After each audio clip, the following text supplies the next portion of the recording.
Welcome back. Not always in black and white. Guess who's pregnant? Violet asks, sipping on a gin and tonic. It's barely noon. I don't need to guess. I'm surprised it took this long. We're sitting outside on the top deck of this houseboat, which she, like the 400 other idiots who live on those things, refer to as floating home. What I'm more shocked by than Velvet's pregnancy is Violet's hair. She had gone and cut off that weave, which is a sure sign of something tragic. But I don't think it's just the pregnancy. I could kill her. But hold on a minute. Why you cut your weave off? I was tired of it. I don't feel like talking about hair. Anyway, I like it. You can see your whole face again, which I forgot is pretty. Go to hell, Georgia. But thank you. You're welcome. Anyway, having a baby isn't a tragedy, I say as I take a long swallow of sparkling water. It is when you're not sure who the father is. Oh boy. Come on, Violet. Supposedly it's between two, but I wouldn't be surprised if it's not three guys since she lies about almost everything. I'm not even going to bother asking why Velvet doesn't use protection because the question's already answered. How many months? Too many to change her damn mind. And I knew there was a reason Miss Thang suddenly stopped jogging and going to the gym. Okay. Pregnant women still exercise in case you hadn't noticed. She just sucks her teeth and rolls her eyes at me. Where are they going to live? She rolls her eyes at me again. You think I trust her with a baby? What's that supposed to mean, Violet? I'm selling this damn houseboat and will probably lease a real house on your side of the bay. They can live with me until something else happens, but Velvet will take her stupid ass back to college or my name isn't Violet. Does she have some kind of relationship with any of these guys? And don't roll your eyes at me. How the hell will I know? She parties. I don't think any of these dudes take her serious. It just breaks my heart. Well, at least she got some college credits. She downs the rest of her drink and then goes to pour another one. I look out at the slow blue-green waves sloshing against wooden pillings. I can almost understand why she lives on this boat for 5 years. After her sons went off on their own, she thought she was free. And of course, when Velvet dropped out of college, number 2 or 3, she turned her home office back into a bedroom because what was she supposed to do? I've got some nerve, but there comes a point where you just can't change your plans in your life to accommodate your grown kids. That's a good point right there. I think I will have a drink, I say, and get up to go grab a beer out of the fridge, something I rarely do. This place is really cute, and were it not for the water out front, you might not even know you were on a boat. Thank God Violet's taste in home decor isn't half as raunchy as her taste in clothes. I walk back out to the deck but stand in the doorway. I'm curious about something, Violet. Are you seeing anybody since you haven't mentioned anybody in a while? I'm taking a mancation. Why? Because I don't need any more drama right now. What about you? Nope. Maybe he'll fall from the sky. All the companionship I need for the moment is in my top drawer and the batteries are getting low. It's why I brought rechargeables. Well, ha ha. We ha ha. Then watch and listen to the seagulls for real. What about your search for the blast from the past? How's that going? I'm not in no hurry. Thank you. You ever just jump off this fucking deck and go swimming? Are you insane? Don't you read, Georgia? There are sharks out in that water. Look, there's one now. And I jump to a standing position as if Shamu is about to fly up onto this deck. I slap her thighs. We both laugh. And I sit back in my chair and put my feet up on the wooden railing. We say nothing again. Just sit there and relax. I let the breeze seduce me. I inhale it. Have you heard from Frankie and what's his name? Nope. and his name is Hunter. I've always liked that name. I was going to name Landon that, but his daddy wasn't having it. I don't care what his name is. I just hope he's good too, and for my daughter, if they're going to try to play this out. How are Estelle and Justin? If I believe her, fine. They all lie. Why I do not know? Because the truth always comes out, and then we have to deal with it. I'm trying not to worry, but I'm worrying. Well, I'm not wasting my energy worrying. I've made a decision, and I'm going to take the next step and see what happens. That's all we can do. Easier said than done. Can I ask you something and promise not to get pissed? I'm listening, I say, down in the rest of my beer. I do not feel even a tiny buzz. Why do you have to go on a train ride? I don't get it. Why is everybody so concerned about her in a train ride? Everybody got problems with this train ride. I don't have to. I want to. What's the point? The same reason people take vacation. Exactly. But what's the point of going by yourself? Because you can. I'm tired of saying this. I really am. So for the last time, because I want to, maybe I'll pick up a stranger. Funny. Then stop asking me a question you already know the answer to. But your situation has changed, Georgia. What are you talking about? Frankie. She's back home. Why can't she go with you? Did she tell you to ask me? Of course she did. Her situation is the one that changed. That's changed. And now her little boyfriend might be in the picture. So what do you suggest? I get the family plan and take them both along for the ride? I was just asking. Maybe he'll drag her back to New York. That would be my dream. I wish I had 3 boys because girls are a pain in the ass. You have never lied, girl. Boys are a pain in the ass too. The hell? I ain't got none, but I know they are because we deal with them. And they are results of women, mamas, who say that they ain't. Before I left for work, Frankie sent me a text and said they'd be here by 6. I had only 2 patients, so I took the afternoon off. I went to Neiman's and Nordstrom and then Saks and back to Nordstrom's to find something flattering and pretty to wear for Mom's birthday bash. That killed a couple of hours. I'm now in my home office ordering a few books I had to read in this century. I look out the window at Ado and her fawn. Wonder if they'll have dating issues one day. They dart up the hill. I turn my attention to my love list, which is in the same exact place I left it, but I'm not in the mood to search for any men right now. Maybe it would be better if I weren't here when Frankie and Hunter arrive. Give them a chance to loosen up, get comfortable, and decide how or what they're going to tell me.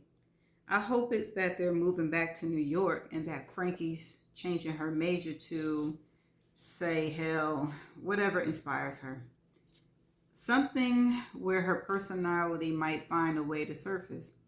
Or maybe Hunter will decide to spend the summer here, get a job, and then by Labor Day, they'll drive to New York for the thrill of it. Hunter will get there just in time for his classes, and Frankie will call from the road and say, "Guess what, Ma? I know how I want to spend the rest of my life." I'll listen with open ears, and no matter what she say, I'll applaud her like I did when she was a little girl, when she got accepted to NYU, when she decided to major in media studies in her sophomore year, even though I never quite understood the allure or the point. I changed my mind about having dinner out and decided to run to Whole Foods because a home-cooked meal could help ease the tension regardless of what kind of news they're going to share. You think they'd come to some kind of amicable terms after being holed up an entire week together, but they're young. They never know. I wonder if Hunter's a vegetarian. I'll get seafood. I'd love to stir fry my Latin spice prawns, but what if he's allergic or Jewish? I'll decide when I get there. which is my favorite way to cook anyway. See what appeals and then improvise. I leave a note on the floor just inside the front door. Hope you guys are hungry. Gone to Whole Food, making dinner. No meat, no shellfish. Back shortly. I decided on Chilean sea bass because I love the meaty texture and the fatty content that absorb whatever spices or sauces I use. Asparagus stir-fried with minced garlic, crystallized ginger, and a Korean soy sauce. Fingerling red, purple, and Yukon gold potatoes rolled in olive oil and rosemary baked. Spring greens with my sneaky homemade basil vinaigrette dressing. I buy some sourdough, but I'm not touching it. I buy cream brulee and an assortment of those little French cookies. I forget what they're called. I'm not even going to sniff them. It's almost 7 and I'm in the kitchen with everything spread out on the island watching Rachel Maddow sign off of MSNBC when I hear the door open. Ma, we're here. Where are you? In the kitchen, I yell, pressing the lettuce spinner, scrambling to turn off the water that's running over the potatoes and asparagus and sliding the wok to the back eye. You beat us here. Great note, Frankie says as I hear them kick in their shoes and head down the hall.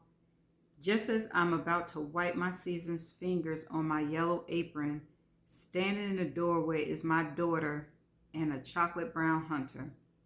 I'm trying not to act surprised he's black, but of course I wasn't expecting him to be. So I just say, hello there, Hunter. I've heard so much about you. Welcome.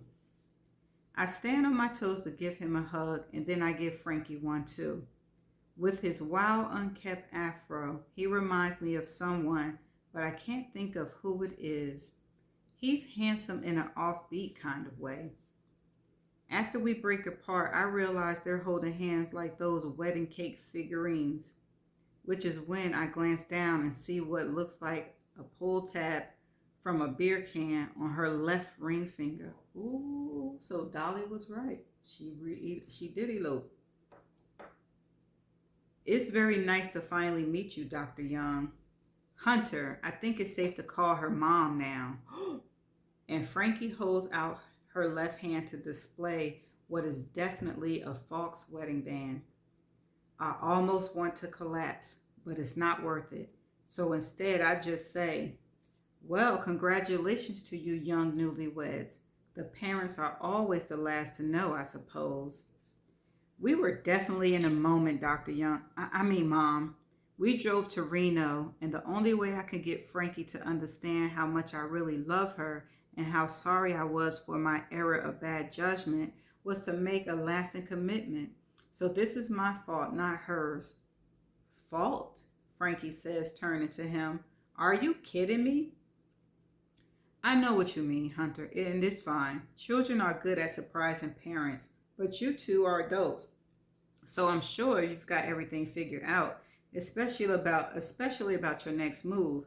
Correct me if I'm wrong. She's saying y'all ain't living here under my roof married. Mom, are you making dinner for us? And there go Hunter, good at deflecting. That's so sweet of you. My mom's an amazing cook, she says to Hunter. Hunter turns his attention to me. I can already tell. Thank you, Dr. Young. Mom. Ain't no way he would be calling me Mom. So, to answer your question, Mom, we haven't narrowed down our next move. That's no surprise. Frankie says, looking gorgeous, happy, and 16. Well, Hunter, I'm sure Frankie has told you what's going on with the house, so you two won't be able to honeymoon here. You tell him. I hear myself and immediately regret saying it. Why? It's the truth.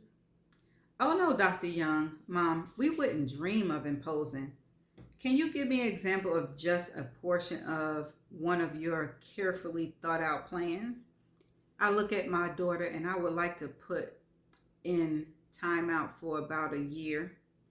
Well, the master plan is we're seriously contemplating the benefits of staying here in California to finish getting our degrees. And of course, I'll get a job, Hunter says. Really? My parents have agreed to help pay for out of state tuition should I decide to get my master's, which I intend to do, but I just don't see the urgency right now. Really? His parents are the best, Frankie says. Make that 2 years in timeout. And what about you, Missy? Not sure. I might go to San Francisco State, maybe enroll in their creative writing program. Their what? Haven't you read any of her stories, Mom? What stories? I've never heard you say you write anything except term papers. Stories? And poetry. Why haven't you showed them to her, Frank? I don't know. They're good. She'll get published one day, and I'm not just saying this because I love her. I know good writing. Really? I say. This is getting better and better by the minute. They're not polished, Mom. So what? I love to read some, Frankie. And you lied, I said. About what? That you were confused about what you like. Well, I didn't lie. I just failed to admit it because I thought it would sound lame. I popped her upside the head. Like I said, the parents are the last to know. And then they stand there looking homeless and hopelessly in love. So what about tomorrow and next week? I asked. They just look at each other for an answer that neither of them has. Where's your stuff, Hunter? In the car. Why don't you go get it? Really, Ma? Frankie says. Really. We have a great meal. I learned that Hunter hails from Seattle. His father does something I can't repeat at Microsoft, and his mother is a painter. He's an only. I decided to let them stay in the honeymoon suite for the next 3 weeks because, hell, what are parents for? I don't know. The way you had a daughter like her, I don't know. I make sure my door is locked and I call Wanda. Married? Please don't tell me she's pregnant. Who in the hell knows? They never tell the whole story, you know. No, I don't know. Well, Velvet sure is, I say. That's old news. That's old news. I can keep a secret when I want to. I can't believe that Hunter is black.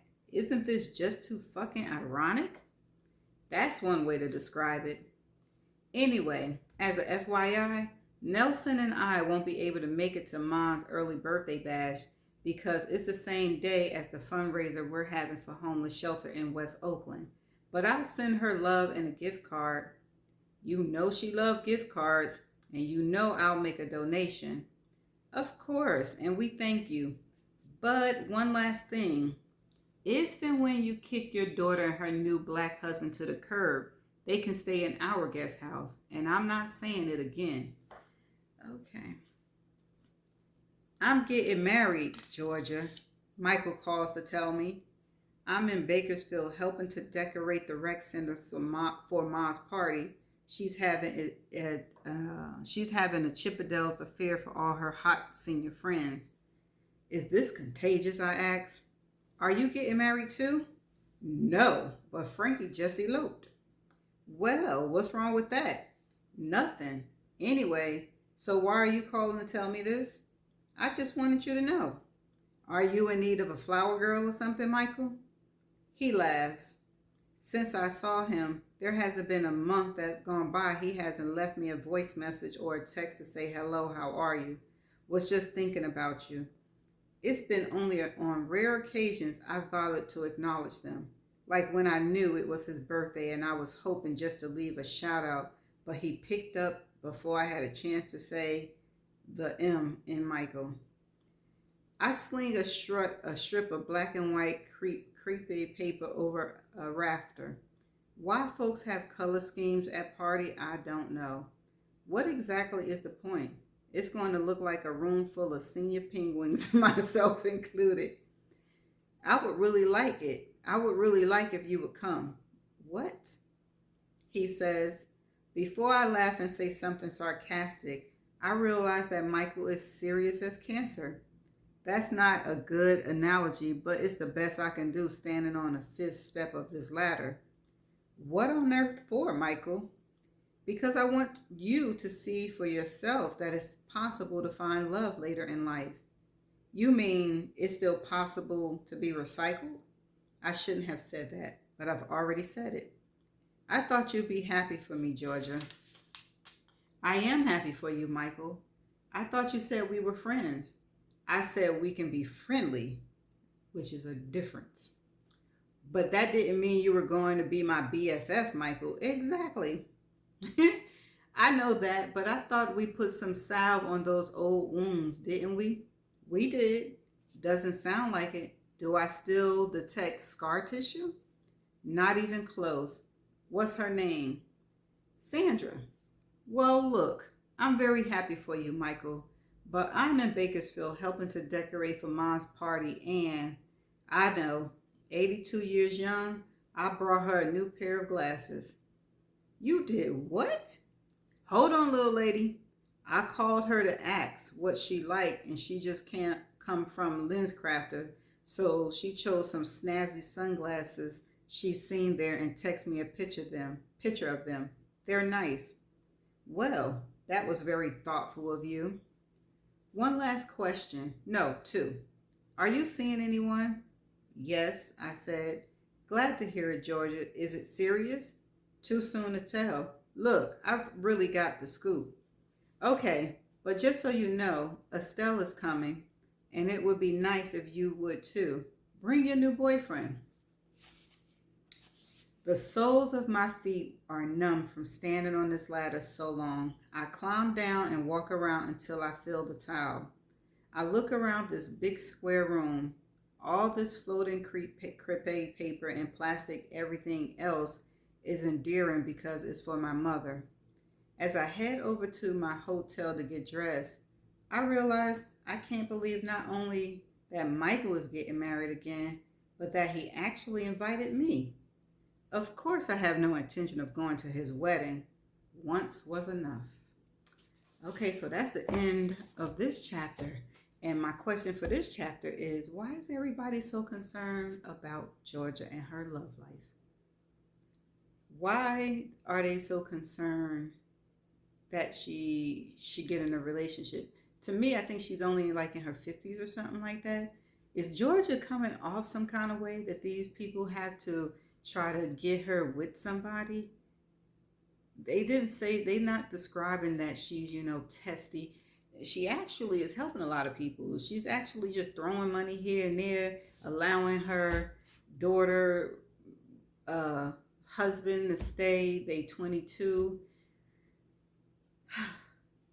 So what is it? Is it coming from the heart that they want to see her with somebody? And Michael getting married and inviting her to the wedding and thinking that they were friends after one conversation? That's weird. And yeah, that's all I got for this chapter. This chapter was like, what? Now,